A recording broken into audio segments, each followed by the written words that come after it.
Oke, matur nuwun. Saya akan coba menerangkan dengan dalam waktu singkat mengenai masalah coronavirus yang sekarang mungkin sedang berjangkit di Indonesia. Sebelum kemana-mana saya akan coba menerangkan mengenai masalah coronavirusnya sendiri. Coronavirus adalah virus RNA dan ini beramplop. Kalau virus beramplop kita akan membayangkan itu seperti balon, kemudian ada spike-spike-nya di sana. Nah, spike yang di luar ini terdiri dari lapisan glikoprotein. Lapisan glikoprotein akan sangat mudah hancur oleh pelarut lemak, deterjen, ataupun desinfektan. Jadi coronavirus meskipun dia punya kemampuan untuk menyebar dengan cepat, dia tetap memiliki kelemahan. Kelemahannya apa? Kelemahannya akan sangat mudah hancur oleh pelarut lemak, oleh deterjen, oleh desinfektan. Sehingga jika kita sering cuci tangan, kita sering ngepel lantai dengan desinfektan atau dengan cairan untuk pel, maka virusnya akan hancur dan tidak akan menulari lagi. Nah, kemudian saya akan cerita gimana caranya coronavirus bisa menulari ke manusia.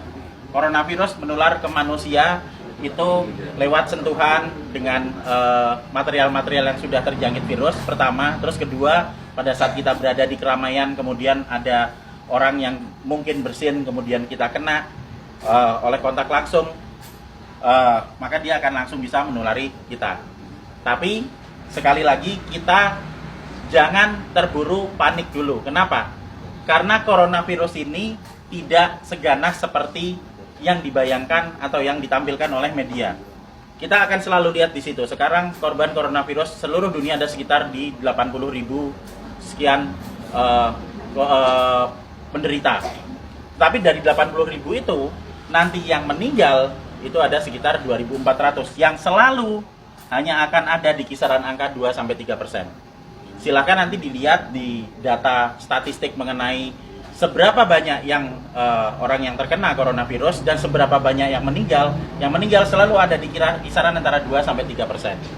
Berarti sisanya sebanyak 97% itu selamat. Dengan deskripsi lebih detail, yang sakit 53%, sementara sudah ada yang mulai sembuh itu sebanyak 44%. Nanti kita akan cerita kenapa dia bisa sembuh. Jadi begitu coronavirus masuk ke tubuh manusia, maka dia akan menginfeksi sel saluran pernapasan. Hari pertama akan ada bersin-bersin, wajar karena itu sistem imun non spesifik yang bekerja. Hari kedua akan ada pilek. Hari ketiga dan keempat kemudian nanti akan ada demam. Hari kelima demam akan berlanjut, dan jika badan kita fit, maka di hari ketujuh antibodi akan mulai dikeluarkan. Jadi kita akan belajar mengenai sistem imunologi basic di sini. Pada saat terkena pertama kali, maka tubuh perlu waktu 7 hari untuk memasukkan data mengenai virus yang masuk ke sini ke sel memori. Di hari ketujuh ini ada antibodi.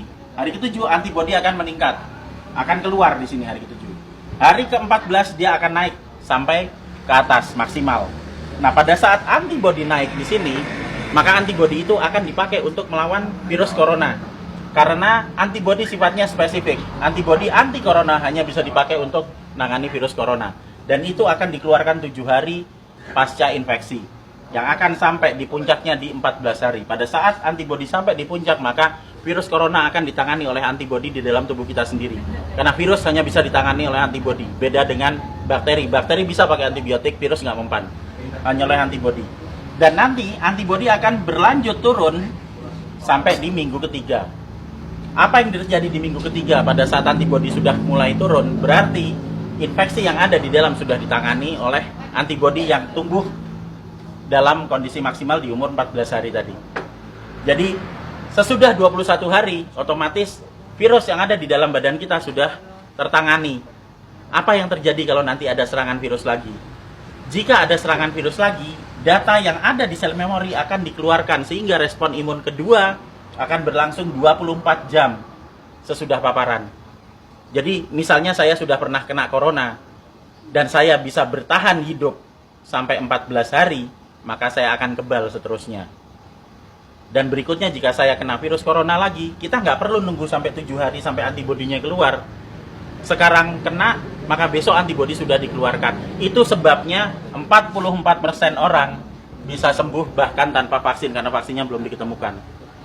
dan masih ada 53% yang sakit yang akan sembuh ngikuti 44%. Karena pola kematian atau mortalitas tidak pernah bergerak dari 2-3% maksimal. Sehingga tidak perlu khawatir, tidak perlu panik pada saat ada wabah corona. Kita punya prinsip penanganan wabah ada 3. Pertama, kita kurangi paparan virus. Gimana caranya?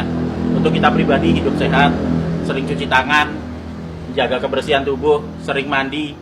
Kalau misalnya kira-kira kita khawatir terjangkit, ya jangan datang ke tempat keramaian yang banyak orang sakit. Dan untuk mengurangi paparan virus ke kita. Nah, untuk kitanya sendiri gimana? Kita bisa naikkan antibodi. Gimana caranya? Dengan mengkonsumsi vitamin E atau C, vitamin E plus C setiap hari. Plus madu. Karena madu bisa dipakai untuk energi, sementara vitamin E dan C akan bisa dipakai untuk menaikkan produksi antibodi. Energi dipakai untuk pembentukan antibodi dari kita sendiri. Dan yang terakhir, kalau sakit jangan keluar, di rumah aja.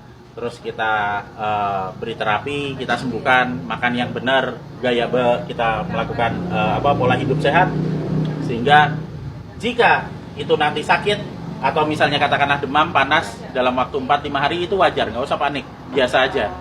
Kita hanya perlu memberikan vitamin E, C, makan yang cukup, istirahat yang cukup, nanti di hari ketujuh antibodi kita keluar. Itu juga berlaku buat yang sakit. Sehingga sebenarnya kita semua akan bisa menangani wabah coronavirus ini, asal kita bisa tahu basicnya seperti apa, ilmunya seperti apa, dan yang paling terakhir jangan panik, santai aja, kiamat masih panjang. Jadi ayo kita kerja bareng-bareng, kita tangani bersama-sama, dan gak usah panik. Terima kasih.